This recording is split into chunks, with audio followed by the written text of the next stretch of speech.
Hello, I'm Llewellyn King, the host of Whitehouse Chronicle. Thank you for coming along.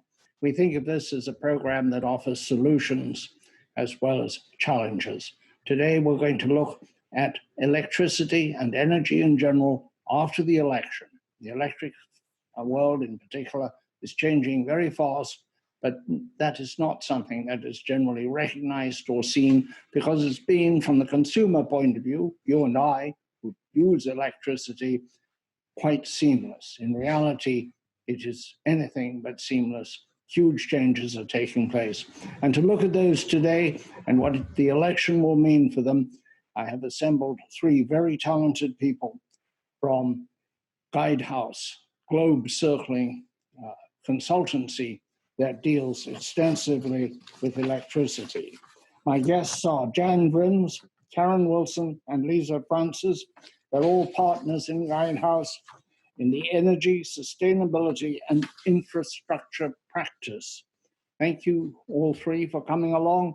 Let's start with you, Karen. What might be some of the priorities for the Biden administration in terms of federal government policies and programs around energy? Yeah, thank you for that question. I think what we're seeing and hearing from representatives from the campaign and the transition is very wide-ranging. We're looking at infrastructure that is really encompassing of the entire built environment. So we're looking at how to make infrastructure projects more resilient, more climate-friendly, more cost-effective and energy efficient. We're looking at more coordination around climate change science, the various agencies that are involved with that. There's some increased coordination roles there, as well as things that affect consumers and capital portfolio owners, like energy efficiency standards, building materials, appliances, things like that. So it's a pretty broad conversation at this point. How wide is the effect going to be, Karen? As we look to the future of energy and changes, does this extend to the whole infrastructure, to buildings, or just to how we make electricity, which we'll get into shortly?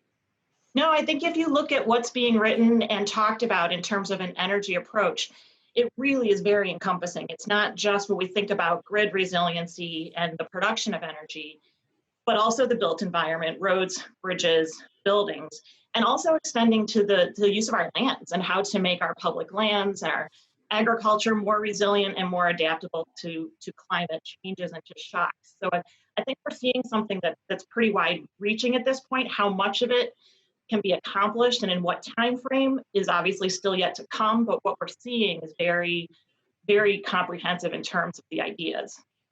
And Lisa, how do you see this? How total do you see the change in the infrastructure, or the remaking of the infrastructure?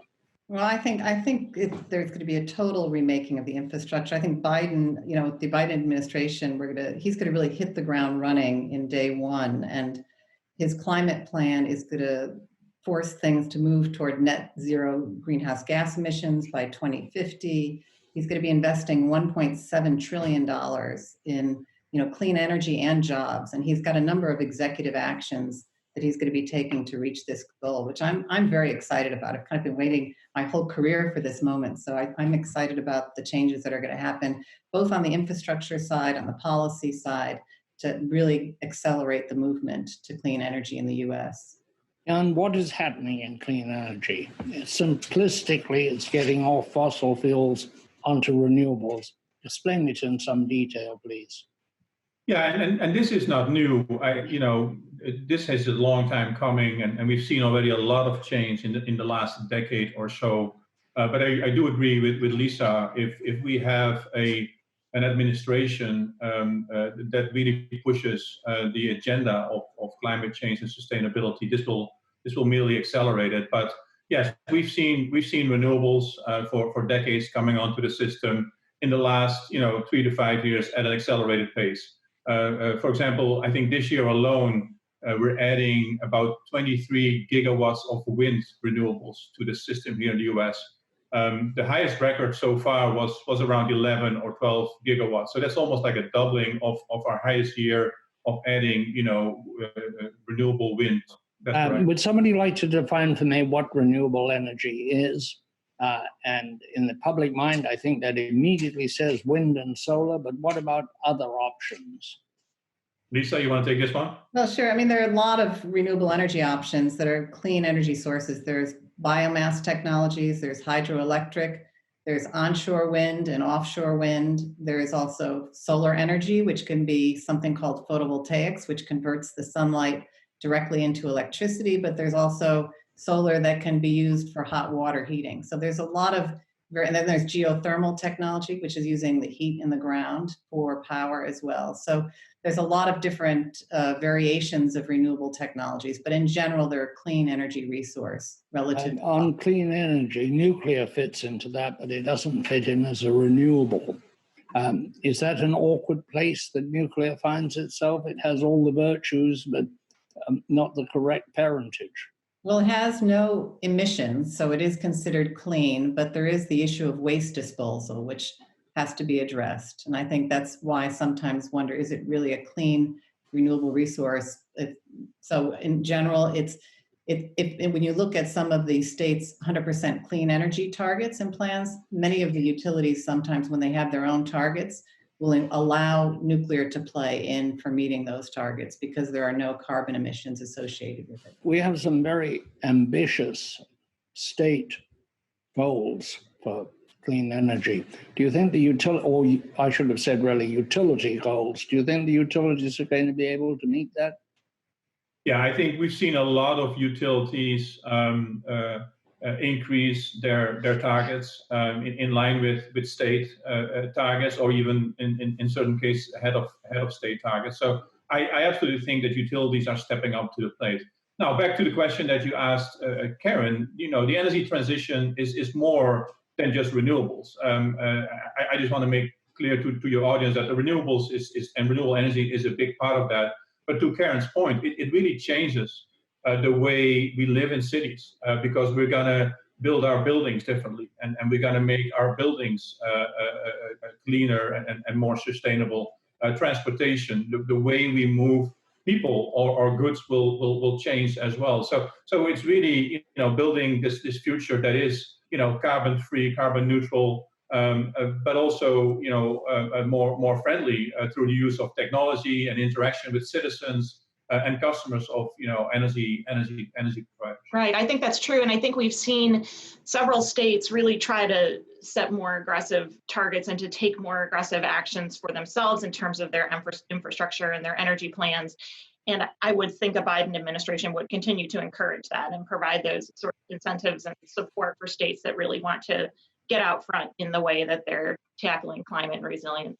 I just might add that there are 17 states now that have 100% clean or renewable energy targets, and 29 states have renewable portfolio standards that they have to meet. So a lot of utility companies are also really embracing this. Utilities that typically have been conservative, like Arizona Public Service, now has a new CEO, and he's established 100% clean target by 2050, 65% clean by 2030, with 45% coming from renewables, and they're going to get completely out of coal by 2031. And this is the trend that we're seeing, across the U.S., which is quite exciting. Utilities still depend on natural gas for an enormous amount of their generation. It's a fossil fuel. It is not without greenhouse effects, perhaps half of those of coal. Yes. What's going to happen to gas? Well, there's a lot of discussion now about the role of gas in this energy transition.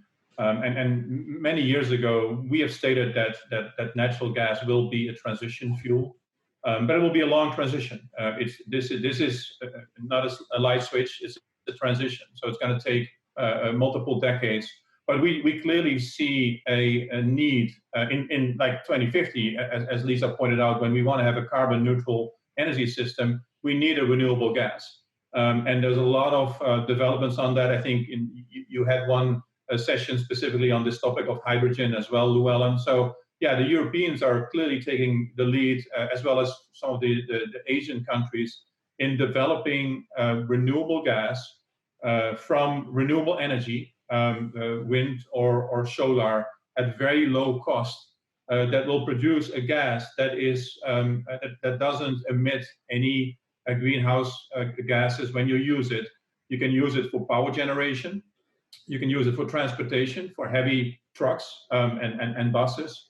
Over time, you can use it for industries to decarbonize heavy industries like steel and such, automotive industry. And you can also use it over time for household usage. There's already projects in Europe where they mix hydrogen up to like 20% with natural gas supply into people's homes, and that way decarbonize, the gas supply, and over time that will increase to like 100% renewable gas, also for heating and in areas like the Northeast.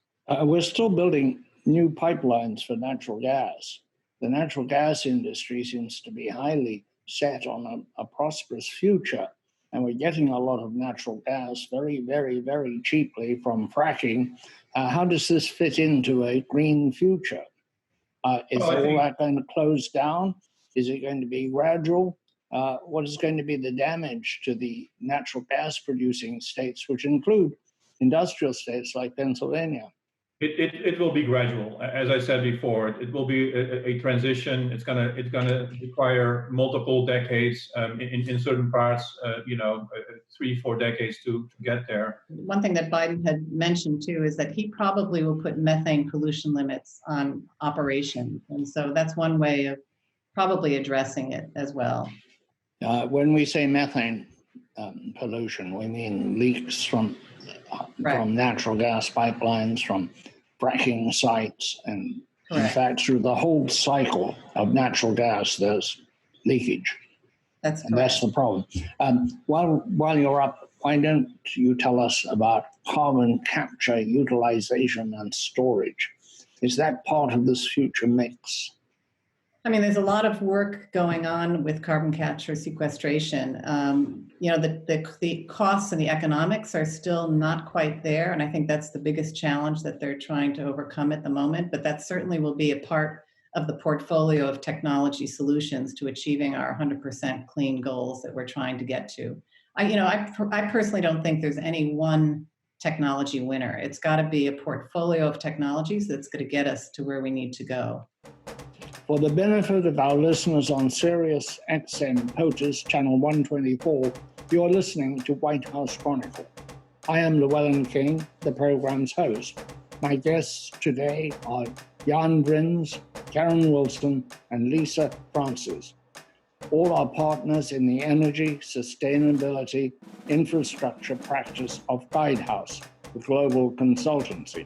White House Chronicle airs nationwide on 200 screens and worldwide on the Voice of America radio and television in English and Chinese. We are now available as a podcast on Apple, Spotify, Stitcher, or your favorite audio platform. If you would like to receive my weekly columns by email, just email me at llewellynking1@gmail.com. Jan, I don't have a good fix on the speed of this change in the energy sector. What is likely to slow it down? We know that there's huge public and political desire for it to be sped up. What is likely to slow it down? Excuse me. Yeah, it's an interesting question. I don't see anything that will likely slow this energy transition down. The contrary, I don't see this slowing down at all, Llewellyn. I think the Biden administration will certainly enable, acceleration at the federal level. We see a couple of game changers. For example, offshore wind. We believe that the U.S. should really invest big time into offshore wind. Right now, they're looking at 10 gigawatts. Back to your gigawatt question, it should be 200 gigawatts. Another one is hydrogen and development of renewable gas. Another one is the integration of distributed energy resources. And the last one is infrastructure, what Karen already spoke about. You need really federal government to help support the development of new energy infrastructure. So these big investment areas, these game changers, could accelerate it even more if, if our federal government and obviously, the House and the Senate, gets behind it. I think, Jan, I totally agree that this is just accelerating. And I think it's largely because of the private sector interests, the utility interests, the state interests as well. But there will be some challenges too that I think the Biden administration will help get over. For example, on offshore wind, where in the Northeast here, we don't have good solar resource. We don't have a lot of onshore wind. We have to rely on the offshore wind, where I know up and down the East Coast, they're projecting anywhere from 40 gigawatts of potential to 100 gigawatts. I've heard numbers, quite a large range, but there has been some opposition by the fishing industry in the past. And so the Department of Interior Bureau of Ocean Energy Management, BOEM, in the past with this administration currently has been restricting the development of the first offshore wind project, which is 800 megawatts called Vineyard Wind, because they're really requiring them now to do more supplemental environmental impact studies. And so it's things like that that I'm hoping the Biden administration will help to ease off some of these regulations and to move things forward, to allow things to accelerate, because they should be accelerating in the marketplace. The Biden administration has its own internal problems, as all administrations do, but it's under a huge amount of pressure from its left wing to go very fast to renewables. What are the downsides of renewables? Do we know what happens to these windmills after 50 years? Do we know what happens to solar cells after the same amount of time? The only issue that and Jan and Karen can weigh in, but the main issue with renewables right now is the variability of the resource. The sun doesn't always shine, the wind doesn't always blow, and you have to deal with that variability. But there are technologies that are beautifully complementing that. So you have battery storage that can be used with that can be used with solar technologies. And there's a lot of things that are being done, frankly, with software and IT systems that are going to basically be working to help optimize load shifting and energy efficiency programs. So you can bring these technologies together to optimize their use with the grid. And so those are the kinds of things that I think that have to be dealt with, the variability of some of these renewable technologies. They have long lives, like any generation technology. You're dealing with coal and gas. They have end of life issues as well that have to be addressed, the waste from the coal. So I think, all technologies have their issues. I think with wind and solar, some of those technologies are about the variability of the generation. Have we looked at what we're going to do with solar cells when they're exhausted, with all these carbon fiber blades are we going to put them in the ocean? We're going to put them in landfills from the windmills? That's a good question. We have as part of this energy transition, this is going to be one of the biggest issues. To Lisa's point, new technologies, always cause other problems, like the internet, right?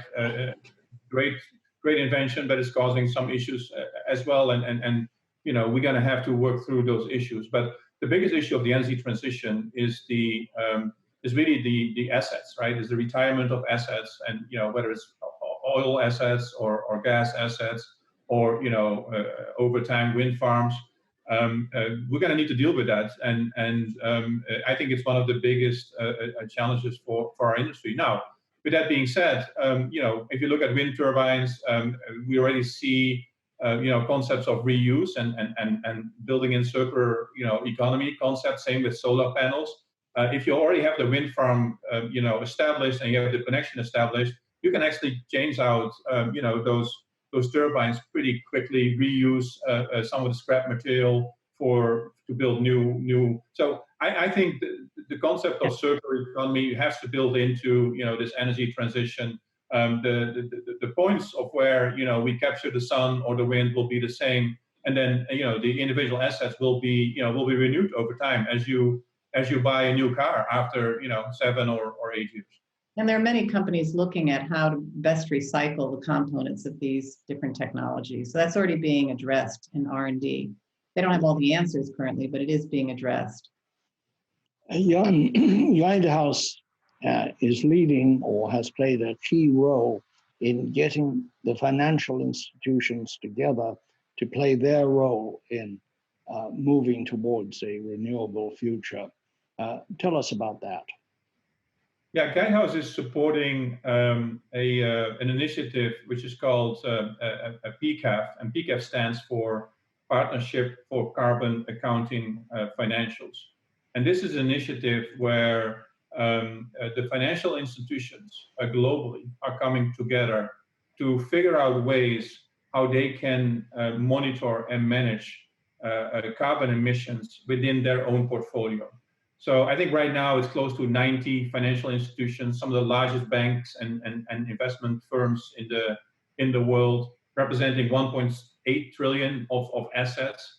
And they come together as a group to really develop governance and reporting mechanisms, and also how they can support, the decarbonization of the asset investments that they have within their portfolio. We're very excited about this initiative. It started in the Netherlands, actually, my home country, and then Europe, and now it's really become a global phenomenon.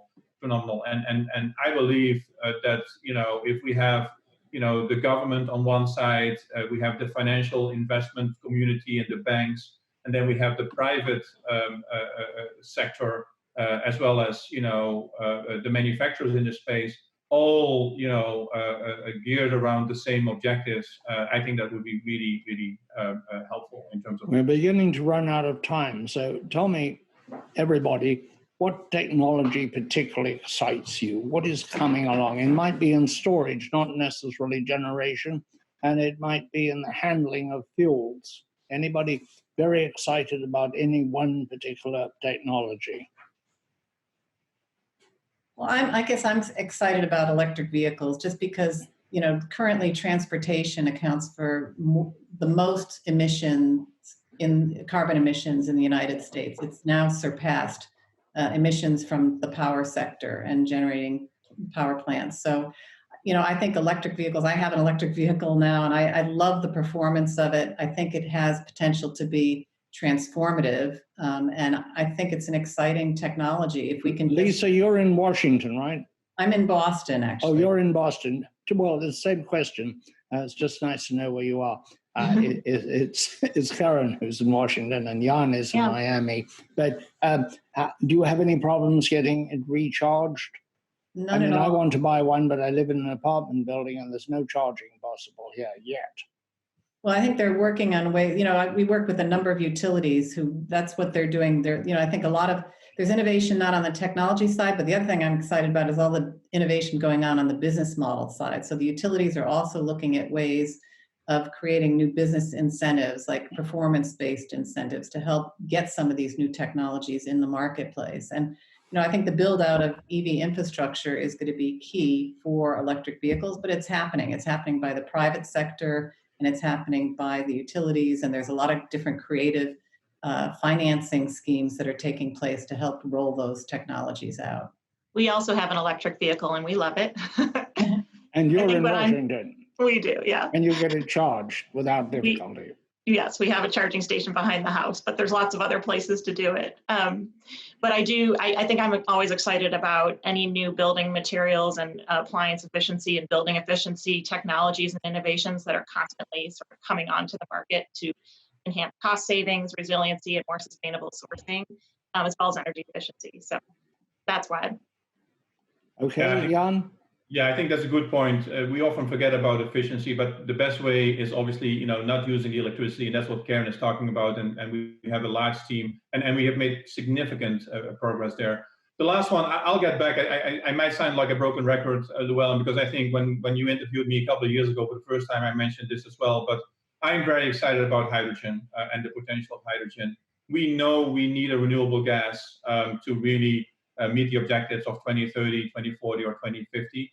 And there is a path forward where we don't need to waste and throw away our gas infrastructure, but can actually reuse it for a renewable fuel, which will be better for all of us, for our longer-term future of our children and our grandchildren. So I'm really excited about the technology advancement and also the cost of hydrogen, how that has come down, where within the next 5 to 8 years, you can probably use hydrogen at the same price point as natural gas in several parts of the world. Do you see this hydrogen coming from wind as a byproduct or solar as a byproduct, or do you see it coming from natural gas, which can be reformed into hydrogen? Yeah, we definitely from renewables. It could come, from natural gas, blue hydrogen with carbon capture. I think there's a ton of possibilities there.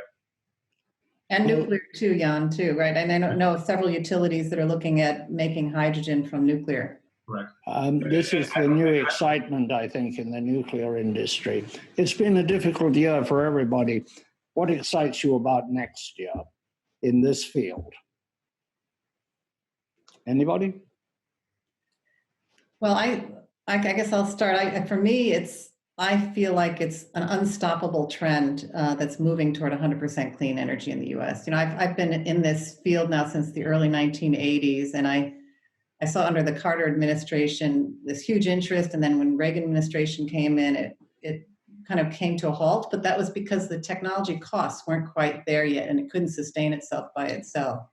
But now I think the private sector, you're seeing Amazon and Google and Microsoft and Apple and all these private sector companies getting in. They're going to put pressure on their suppliers. The states, there are 17 states in the US that have 100% clean targets, like I said earlier. So the momentum is really there. And I think that's the thing, frankly, that's different. The momentum is here to stay, I think, because the economics of clean energy are competitive.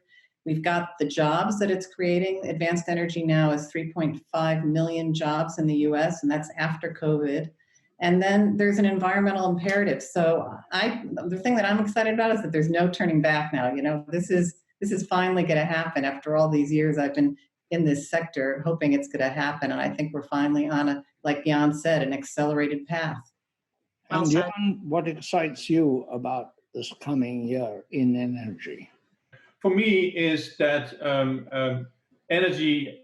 We have to look at energy in the broader context. Again, in the context of how we live in cities and communities, urbanization, infrastructure, transportation. So for me, what's really exciting is that different industries, different silos, if you will, from the past are coming together to create a new society that is clean and sustainable, but has so many other aspects than energy. So for us in the energy sector, it's so important to collaborate with government agencies and with other stakeholders around infrastructure investments as well. And with that, I will hand it over to Karen, because I think she will add to that. Yeah, I would just dovetail on that. I mean, I think it's exciting to see, and I work predominantly with public sector agencies, so just seeing that there's a real opportunity, I think, for collaboration, whether it's city, state, federal, but also with the private sector. I think there's an enormous opportunity, and honestly, I think there's a lot of broad support for these kinds of initiatives. It really isn't as partisan, as other issues may be, and so I think there's a lot of opportunity here. 2021, it has a kind of ring to it. Maybe it's a brave new world. You had the last word, Karen. Thank you, all three of you, for coming along, and good luck and be safe. That's our show for today. Thank you and cheers. I'm going to relax.